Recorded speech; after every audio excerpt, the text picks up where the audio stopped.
आप सबको प्रभु यीशु मसीह के नाम में सलाम। एक बार फिर मैं आपके सामने आज आया हूं कि मैं परमेश्वर के वचन को आपके साथ बांट सकूं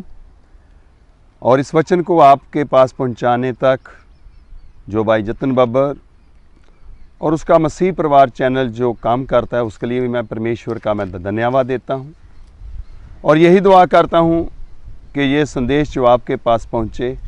इस संदेश के द्वारा, इस सुसमाचार के द्वारा परमेश्वर आपको आशीष दे, बरकत दे और सारी उम्मीदों के द्वारा जो हमारी परमेश्वर के ऊपर हैं, परमेश्वर उनमें भी हमें आशीष दे और हम आगे बढ़ने वाले हो सकें और परमेश्वर की महिमा हमेशा हमारे जीवनों के द्वारा भी पूरी होने वाली हो सके। और जब आज मैं आपके साथ ये परमेश्वर का वचन बांटने जा रहा हूँ, ये आज का जो वचन है ये योना की किताब उसका 3 बाब उसकी 1 आयत से लेके आखिर तक है। और हम जानते हैं कि आजकल जो समय है, ये जो दिन जो हैं बीत रहे हैं, गुज़र रहे हैं, इन दिनों को हम उपवास के दिन बोलते हैं और हर जन ये कोशिश करता है कि उपवास रखा गया,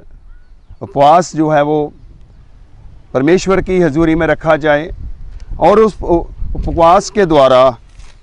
जो भी हमारे जीवन में पाप हैं, गुनाह हैं, गलतियां हैं, उनसे हम माफ़ी मांगें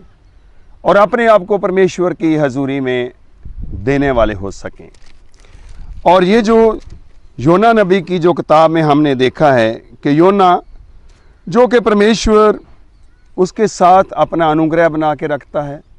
अपना प्रेम बना के रखता है और योना को परमेश्वर एक खास योजना के तहत एक उसको अपना काम देता है। लेकिन योना जबकि वो परमेश्वर को मानता है, लेकिन फिर भी हम जानते हैं कि हमारी इच्छा भी होती है और परमेश्वर की इच्छा भी होती है। और कई बार हम क्या करते हैं कि हम परमेश्वर की इच्छा को नहीं मानना चाहते, हम अपनी इच्छा को ही यही चाहते हैं कि हमारी इच्छा जो है वही पूरी हो जाए। तो परमेश्वर उसको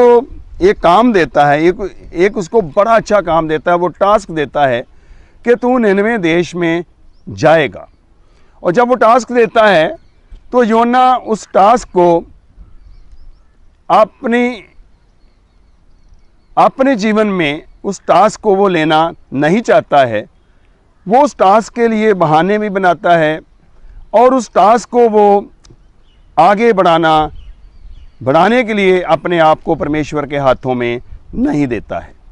लेकिन जो परमेश्वर की इच्छा होती है वो अपनी इच्छा लोगों के द्वारा ही पूरी करता है, अपने लोगों के द्वारा ही वो पूरी करता है और अपने कामों को पूरा करने के लिए किसी ना किसी को नियुक्त करता है और अपने लोगों को बचाने के लिए भी किसी ना किसी को काम देता है और लोगों को पाप से, गुनाहों से छुटकारा देने के लिए अपने वचनों को भी देता है और किसी ना किसी को नियुक्त करके भेजता है कि जो लोग पाप में हैं या गुनाह में हैं वो बच जाएं और उनका जीवन जो है वो सफल हो जाए। और यहाँ हम देखते हैं कि जो निनवे के लोग थे, जो गुनाहों में डूबे हुए थे, पापों में डूबे हुए थे, परमेश्वर से दूर थे,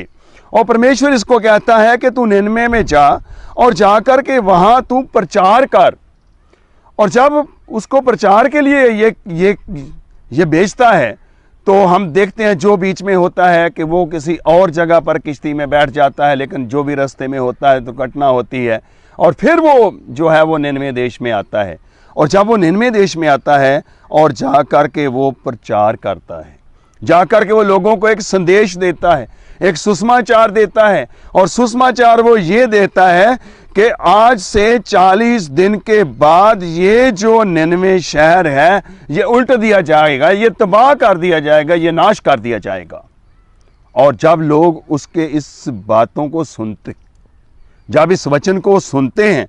तो वो क्या करते हैं, उनके मन में डर आ जाता है, उनके मन में भय आ जाता है और वो राजा के पास जाते हैं और जाकर के उसको बोलते हैं कि ऐसी ऐसी बात है कि एक यहाँ मनुष्य आया है और कहता है कि 40 दिन के बाद ये सारा निनवे जो शहर है ये तबाह हो जाएगा, यहाँ कोई भी नहीं बचेगा।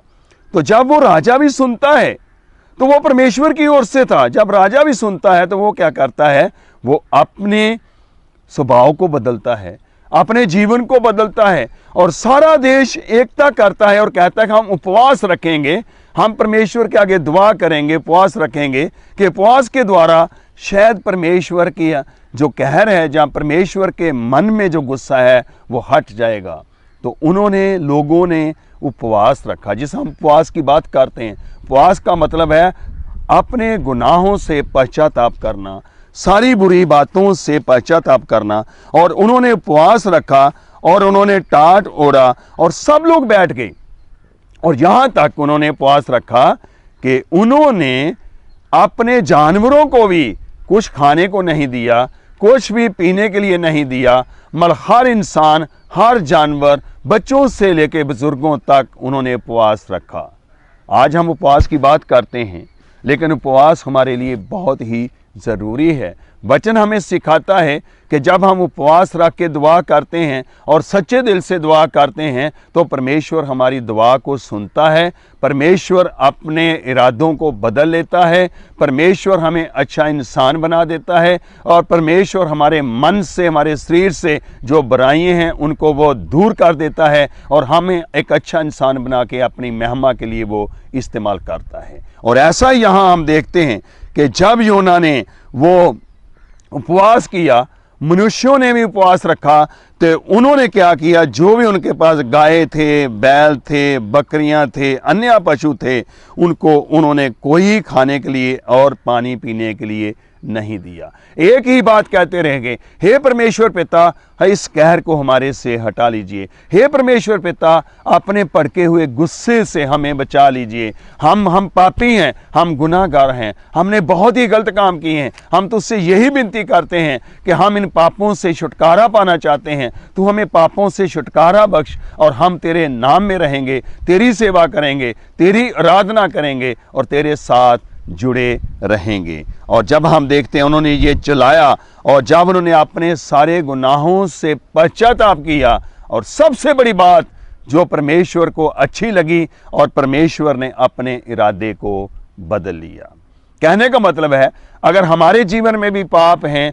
गुनाह हैं, हमें भी आज ज़रूरत है कि हम उनको कबूल करें, हम उनसे पश्चाताप करें, हम परमेश्वर की हजूरी में आएं, परमेश्वर के आगे सिजदा करें और परमेश्वर के आगे सिजदा करके हम मांगें, क्योंकि परमेश्वर कहता है मांगोगे तो तुम्हें दिया जाएगा। उन्होंने मांगा कि परमेश्वर, हम अपना जीवन को जीना चाहते हैं, हम एक अच्छा जीवन जी करके तुझे दिखाना चाहते हैं, हम तेरी हजूरी में रहना चाहते हैं, हमसे जो गलतियां हुई हैं माफ़ कर। तो लिखा है, बाइबल में लिखा है कि परमेश्वर ने अपनी इच्छा को बदल लिया। लिखा है, जब परमेश्वर ने उनके कामों को देखा कि वह कुमार्ग में फिर रहे हैं, तब परमेश्वर ने अपनी इच्छा बदल दी और उनकी जो हानि करने की ठानी थी उसको ना किया। हम जानते हैं परमेश्वर कितना प्यार करने वाला परमेश्वर है, परमेश्वर कितना अनुग्रह करने वाला परमेश्वर है, परमेश्वर कितना दया करने वाला परमेश्वर है, वो शांति देने वाला परमेश्वर है। वो यही चाहता है कि मेरे बच्चे बच जाएं, वो यही चाहता है कि आने वाली मौत से बच जाएं, वो यही चाहता है कि ये सदा मेरे राज्य के लिए मेरे बच्चे जो हैं वो स्थापित होने वाले हो सकें या मेरे राज्य में रहने वाले हो सकें। और परमेश्वर ने जबकि ये सोचा था और उस योना के द्वारा सारे निनवे शहर को बचा लिया। आज भी परमेश्वर हमें बचाना चाहता है, आज भी परमेश्वर हमें अपने बेटे और बेटियां बनाना चाहता है, आज भी परमेश्वर हमें अपने वारिस बनाना चाहता है, उस अधिकार को देना चाहता है जो बच्चों का अधिकार है। आज भी समय है, आए हम उसकी हजूरी में आएँ, आए हम उसके पास आएँ, उसकी आराधना करें, उपवास रखें, परमेश्वर के आगे झुकें और अपने सारे गुनाहों को मानें, और जिसके द्वारा हमारा जीवन बदले, हमारे जीवन में खुशी, आनंद, भरपूरी, सारी शांति की भरपूरी मिले और सारी परमेश्वर की महिमा होने वाली हो सके। परमेश्वर इन वचनों के द्वारा आप सबको आशीष और बरकत दे। आमीन। आए हम दुआ करें। प्रभु परमेश्वर पिता, हम तेरा धन्यवाद देते हुए तेरी हजूरी में हैं। जिन लोगों ने भी आज इस वचन को प्रभु परमेश्वर पिताजी ग्रहण किया, इस वचन को सुना, प्रभु परमेश्वर, वो उनके लिए भी, मेरे लिए भी, सबके लिए परमेश्वर 100 गुना, 60 गुना और 30 गुना फलदायक हो सके। प्रभु परमेश्वर, इस वचन के द्वारा हम परमेश्वर जो भी हमारे पास सेवक आते हैं, जो भी हमारे पास परमेश्वर के दास आते हैं, उनके वचनों को ग्रहण करें, उन वचनों को सुनें, अपने जीवनों को बदलें और उस बदलने के द्वारा परमेश्वर पिताजी हमारे जीवन आशीष और बरकत वाले बन जाएं। जो लोग परमेश्वर पिता आज के दिनों में फास्ट रख रहे हैं, अपनी बीमारियों से आज़ादी चाहते हैं, अपनी मुश्किलों से आज़ादी चाहते हैं, अपनी महान परमेश्वर पिता सारी दुष्ट आत्मा से जकड़े हुए लोग हैं, वो आज़ादी चाहते हैं, तो उससे विनती करता हूँ प्रभु परमेश्वर, सबको आज़ाद कर दीजिए, सबके ऊपर अपना अनुग्रह वाला हाथ बढ़ाइए, दया वाला हाथ बढ़ाइए। जो तेरा गुस्सा है उन लोगों के प्रति जो परमेश्वर पिताजी तेरे शब्दों को नहीं मानते हैं, तेरे वचनों को नहीं मानते हैं, प्रभु परमेश्वर पिताजी तुझसे विनती करते हैं, उनको क्षमा कर दीजिए, माफ़ कर दीजिए, हमें भी माफ़ कर दीजिए प्रभु परमेश्वर, हमें भी अपनी दया में रखिए प्रभु परमेश्वर, हमें भी अपनी अगुवाई में रखिए परमेश्वर पिताजी। हर जन आशीष पाए और तेरी सारी महिमा करने वाला बन जाए। हर एक जन को तेरे हाथों में देते हैं, बच्चों से बुजुर्गों तक तेरे हाथों में देते हैं। और खास करके आज भी दिन परमेश्वर पिता रूस के लिए और परमेश्वर यूक्रेन के लिए दुआ करते हैं। जो आज 31वां दिन है प्रभु परमेश्वर पिता, उस लड़ाई के लिए दुआ करते हैं प्रभु यीशु हट जाए, दोनों देश शांत हो जाएं, दोनों देश बैठ के बातचीत करें, जिसके द्वारा तेरी महिमा हो सके, तेरी परमेश्वर भलाई उन लोगों के ऊपर हो सके और तेरी दया हो सके। दुआ करता हूँ प्रभु परमेश्वर तेरे बेटे जतन के लिए, इनकी सारी सेवकाई के लिए, इनके सारे कामों के लिए, इसको भी बढ़ाने में मदद और सहायता करना और अपनी सारी योजना को पूरा करने के लिए हमेशा इस्तेमाल करना। ये सब तेरे बेटे खुदाम यीशु मसीह के नाम से मांगते हैं, आमीन।